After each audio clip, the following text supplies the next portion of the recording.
looking at a brief glimpse inside of a new camp launched last weekend. Everyone in this room has a connection to a medically fragile sibling. Camp SIBS is focused on these kids and their feelings surrounding a sick brother or sister or maybe someone who has passed away. Joining me now is the creator behind Camp SIBS, Dr. Madeline Gagnon. Thank you so much for joining us. Thank you. We know viewers probably recognize you. You're a local pediatrician. You're a friend of Fox 9.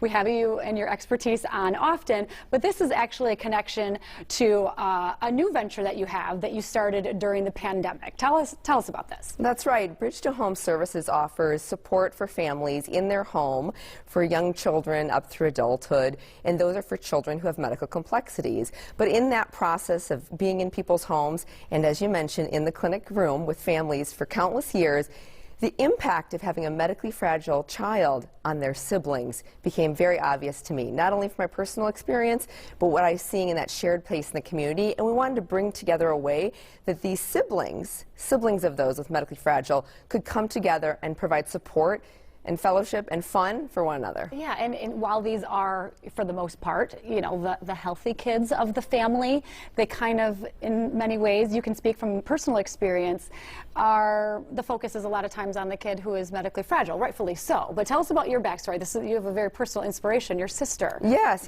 my late sister and only sibling, Markel, had a rare genetic abnormality that led her to have a lot of medical needs and a lot of medical complexities that, you know, forced my parents, you know, through needs of hers, you know, to spend a lot of time with her. And there was an intense love that's unparalleled to that. So there's a lot of joys in being a unique sibling. But there's a lot of hardships, too. And that's, you couldn't play like traditional siblings, or she couldn't communicate that same way, or the fear of losing her at a young age. And those same sentiments were echoed over and over last weekend between these kids to one another, you know, from kindergarten through 8th grade, and everyone in between really was able to articulate those joys and those fears and those frustrations of being a sibling. And there's not a lot of community outlets for that place. And so this first Camp SIBS was last weekend in Hudson. The turnout sounds like it was pretty good. It was phenomenal, and not only with the campers and their families, that's an obvious, but the number of community instructions, the partnerships with Maple Tree Pediatric Dentistry, YMCA, they hosted at Camp St. Croix, you know, just that partnership to bring this vision into reality for siblings. Yeah, and somebody that they can relate to, and new friends that they can make that know what you're going through. I mean, for all of us and the friends we make, that's kind of the connection that we look for. And so we can be honest and just play as kids, too. You know? Absolutely. Yeah. These kids didn't know each other,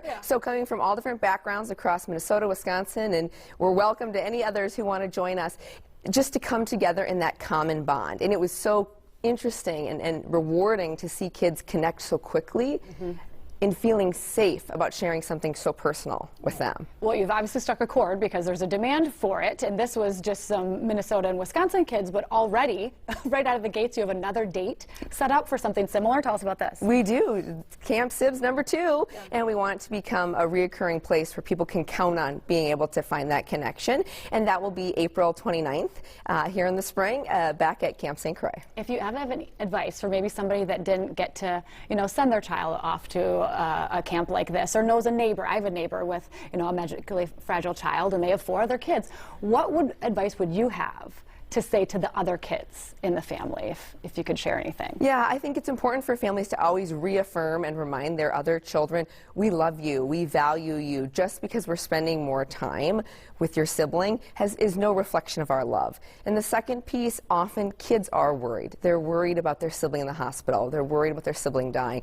To kind of address those fears. I think sometimes as parents we're afraid or hesitant to bring up hard things, but they're thinking it even at the young age of kindergarten. And so not to be afraid to have these discussions and be able to reach out to places like us at Camp SIBS and enroll their kids. And there are no barriers. We offer, you know, financial assistance, and we want no barriers to be a part of our community.